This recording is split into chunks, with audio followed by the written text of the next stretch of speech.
आलोक पंडित जी, अब एक नया विवाद शुरू हो गया कि भाई मदरसों की जानकारी क्यों चाहिए, वहाँ कितने बच्चे पढ़ते हैं, उनका पता क्या है, उनके अब्बू क्या करते हैं, पढ़ाने वाले मौलवी साहब कौन लोग हैं, उनकी लिस्टिंग, फंड कहाँ से आ रहा है। अब इस पर बवाल शुरू हो गया। मैं सुन रहा था शाहबुद्दीन साहब को, वो कह रहे थे कि हम एटीएस से जांच क्यों कराएं। जब सब ठीक कागज पत्तर दुरुस्त हो तो एटीएस जांच करे चाहे कोई जांच करे, क्या दिक्कत है? नहीं, अगर हमारे कागज पत्तर ठीक है, हमारा इंटेंशन ठीक है, हमारे यहाँ कोई अलफला टाइप का बवाल नहीं है, तो खुला दरवाजा है, सब जांच करो, क्या फर्क पड़ रहा है। 100 आतंकवादी पकड़े जा रहे हैं अगर हिंदुस्तान में, उसमें 90 कौन है? दुनिया कहानी छोड़ो, आलोलकर भालोलकर जितने पकड़े जाए सबको चौराहे खड़ा करके गोली मारो। कोई उनके बचाव में आए उसके भी चार लगाओ। और समाजवादी पार्टी का महाराष्ट्र का सबसे बड़ा चेहरा अबू आजमी कहता है कि मासूम मुसलमानों को सताया जा रहा है। समर्थन ऐसे होता है अशोक भाई, जैसे 1971 में भारत के सारे गैर कांग्रेसी दलों ने कांग्रेस को 100% ब्लैंक चेक समर्थन होता है। ये नहीं होता हम नहीं मानते, सबूत दिखाओ, कहां मारा, पेड़ के पत्ते गिरे, कुछ ऐसी भाषा बोली नहीं। 100 नेता तुरंत जन्म ले लेंगे जो कहेंगे हे अरे रफीक तो बच्चा है, मासूम है। 5 लाख आदमी बुरहान वानी की अंतिम यात्रा में शामिल था, वो कौन था? बुरहान वानी आजादी की लड़ाई लड़ा था। हेलो दोस्तों, आज की वीडियो का टॉपिक है उत्तर प्रदेश सरकार ने सुरक्षा कारणों से मदरसों के छात्रों, मौलवी और प्रबंधकों की पूरी जानकारी एटीएस को देना अनिवार्य कर दिया है। यह कदम दिल्ली में हुए बम ब्लास्ट के बाद उठाया गया है ताकि संदिग्ध गतिविधियों की जांच की जा सके। सभी मदरसों को पढ़ाने वाले और पढ़ने वाले सभी लोगों का नाम, पता, मोबाइल नंबर और आधार जैसी जानकारी एटीएस को देनी होगी। इससे सिर्फ डाटा संग्रह नहीं बल्कि सुरक्षा ऑडिट भी होगा ताकि किसी भी संदिग्ध तत्व की पहचान हो सके। सिर्फ मदरसों ही नहीं, कुछ निजी विश्वविद्यालयों जैसे इंटीग्रल यूनिवर्सिटी पर भी जांच चल रही है। खासकर जम्मू कश्मीर से आए छात्रों और प्रोफेसरों के बारे में सरकार का उद्देश्य आतंकवाद को रोकना और सुरक्षा सुनिश्चित करना है। वहीं कुछ मुसलमान नेता और विपक्षी दल इस कदम को समुदाय पर ज़्यादा ध्यान देने और राजनीति में ध्रुवीकरण करने वाला बताते हैं। उनका कहना है कि अगर सुरक्षा जांच करनी है तो सभी धार्मिक और शैक्षणिक संस्थाओं पर समान रूप से लागू होनी चाहिए, न कि केवल मदरसों पर। इस विवाद के कारण यह मुद्दा राजनीतिक और सामाजिक दोनों स्तर पर गरमाया हुआ है, जहां एक तरफ सुरक्षा एजेंसियां जांच को जरूरी समझती हैं और दूसरी तरफ समुदाय की चिंताएं भी सामने आ रही हैं। इस पूरे मामले में संतुलित नजरिया और उचित कार्रवाई की आवश्यकता महसूस की जा रही है। चलो देखते हैं इस वीडियो में। ऐसी ही वीडियोस को देखते रहने के लिए मेरे चैनल को लाइक, शेयर एंड सब्सक्राइब करना ना भूलें। तो मिलते हैं आगे। सुप्रीम कोर्ट ने मदरसों के द्वारा दी जाने वाली 2 बड़ी डिग्रियां इसीलिए निरस्त कर दी। मुफ्ती साहब तो जानकार हैं, वो जानते हैं। उसने कहा ये सब नहीं, डिग्री नहीं बांटो भाई ना। कुरान पढ़ा रहे हो पढ़ाओ, ठीक है, बच्चों को कुछ सिखाओ, ठीक बात है, लेकिन डिग्री नहीं बांटो। ये सब राज्य सरकार का जो व्यवस्था है उसी लाइन में चलना होगा। डिग्री नहीं बांटो। वहां तो बजरंग दल वाले नहीं थे, वहां तो अदालत का निर्णय था। मुफ्ती साहब अल-फलाह को सामने रखते हैं। अल-फलाह ने चेहरे पर कालिख मल दी। नहीं, उसका मालिक तक जगलर निकला, महाफ्रॉड,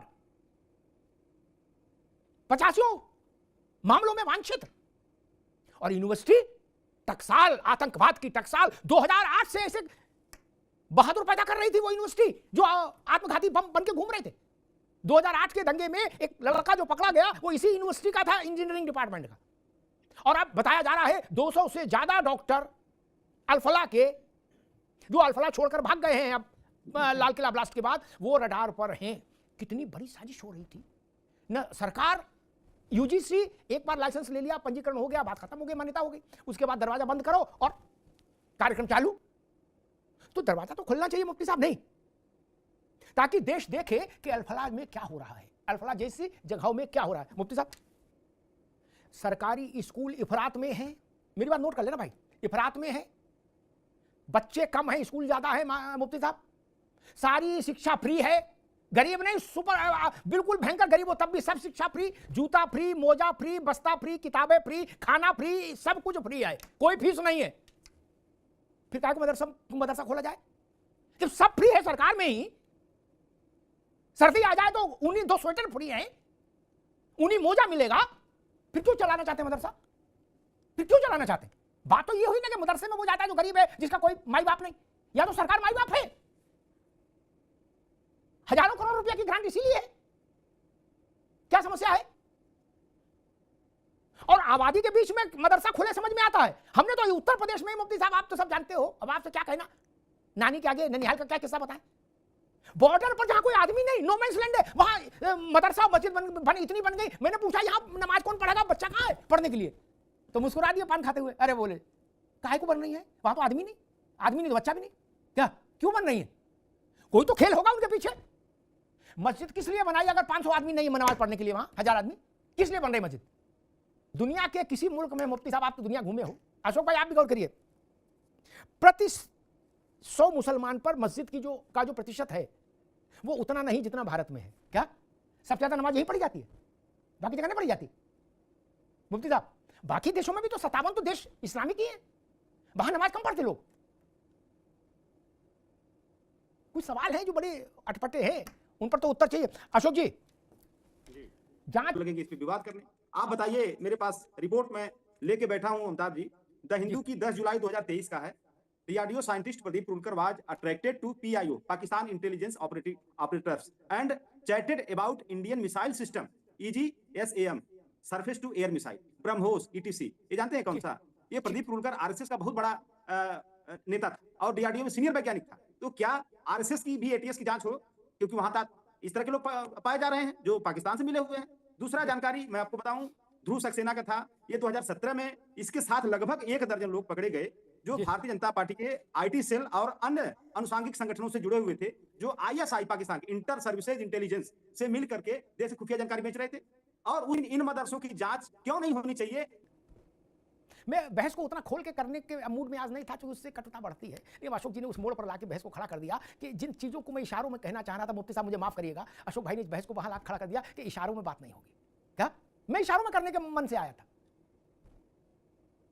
100 आतंकवादी पकड़े जा रहे हैं अगर हिंदुस्तान में, उसमें 90 कौन है? दुनिया कहानी छोड़ो, आलोलकर भालोलकर जितने पकड़े जाए सबको चौराहे खड़ा करके गोली मारो। कोई उनके बचाव में आए उसके भी 4 लगाओ, मुर्गा बनाओ चौराहे पर, 20 लाठी मारो। लेकिन लाल किले पर आत्मघाती हमला होता है और समाजवादी पार्टी का महाराष्ट्र का सबसे बड़ा चेहरा अबू आजमी कहता है कि मासूम मुसलमानों को सताया जा रहा है। और अशोक यादव कहते हैं हम लोग तो सरकार के पीछे खड़े हो जाते हैं, तुरंत कहते हैं हुजूर अब आप परमाणु बम चला दो, हम पीछे खड़े हैं। गजब बात है। अबू आजमी कौन है? मूंगफली बेचते हैं कि बड़ा पाव बेचते हैं मुंबई में? वो कौन है जो ये कहने वाले थे? वो मासूमियत का थर्मामीटर लेके चलते हैं। अरे तमाशा है। अशोक जी ने कहा हम सरकार के साथ खड़े। ऐसा नहीं है, हर वक्त नहीं खड़े होते आप।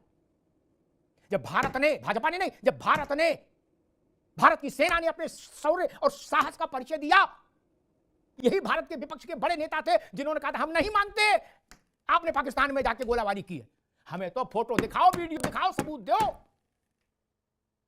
ऐसे समर्थन दिया जाता है।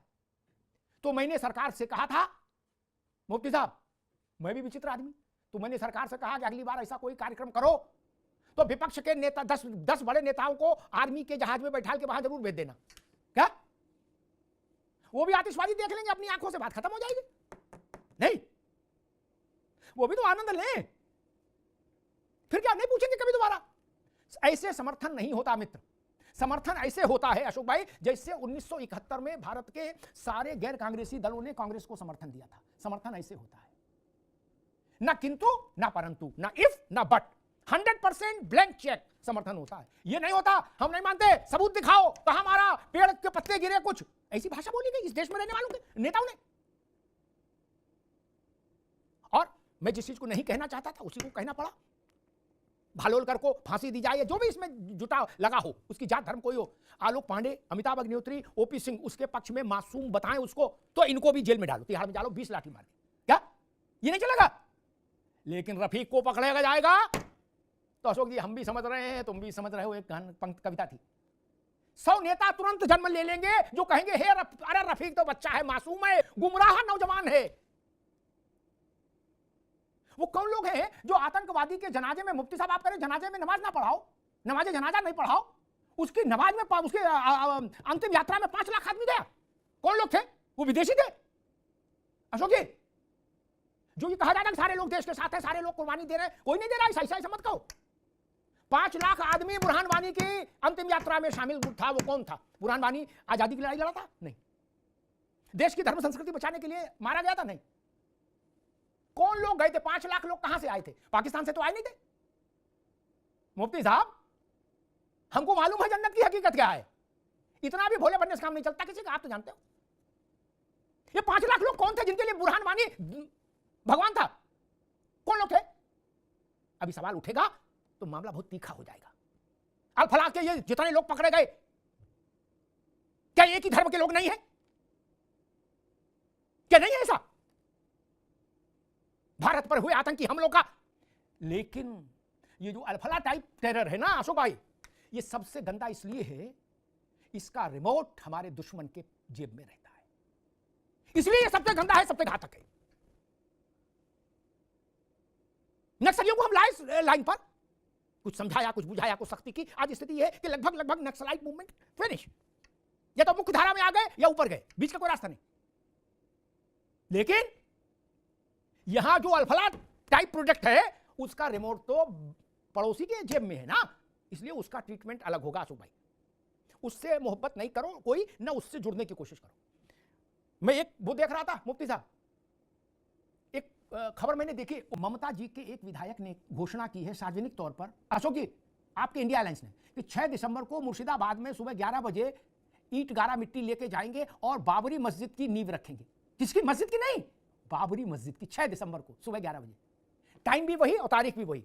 ओपी सिंह जी, मुझे लगा इससे भाईचारा आएगा। और फिर कहा जाता है हमारा बाबर से क्या लेना देना, फिर कहा जाता है हमसे बाबर से क्या लेना देना, हम तो बाबर को जानते ही नहीं।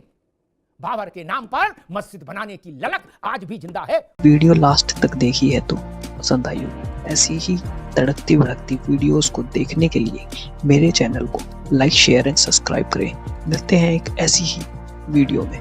Okay bye.